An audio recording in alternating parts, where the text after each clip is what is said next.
সামনেই তো সরস্বতী পুজো, আর কতদিন বাকি। আমরা যারা 90s কিড আছি তারা এই স্লেট পেন্সিলের সাথে নিজেদেরকে খুব ভালোভাবে রিলেট করতে পারবে। আজকালকার জেনারেশনে তো এই স্লেট পেন্সিলের প্রচলন বলতে গেলে উঠেই গেছে, তাই ভাবলাম আজ না হয় মাটি দিয়ে একটা স্লেট পেন্সিল বানিয়ে। ছোটবেলায় হাতে খড়ির এক এবং অন্যতম মাধ্যম ছিল এই স্লেট পেন্সিল, তাই এটার সাথে আমরা নিজেদেরকে খুব ভালোভাবে রিলেট করতে পারি। তো সবার প্রথমে এরকম একটি চৌকো মাটি কেটে নিয়েছি, তারপর চারিদিকে একটু বর্ডার করে নিয়ে একটা ছোট্ট চকও বানিয়ে ফেলেছি। এরপর ভেতরটা কালো রং করে নিলাম এবং সাইডে ব্রাউন কালারের বর্ডারও দিয়ে ফেললাম। এই ভিডিওটাই তোমরা যদি 500টা লাইক কমপ্লিট করে দাও, নেক্সট আমি মাটির বীণা বানাবো।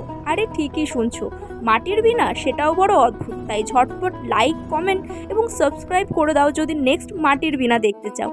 তো আমার শেষ পর্যন্ত লেখা কমপ্লিট এবং ওপরে লিখে ফেললাম ওম সরস্বতী নম, আর শেষ হতো অ আ হ্রস্বই দীর্ঘ। এইগুলো না লিখলে তো ইনকমপ্লিট। কেমন লাগলো? বাই।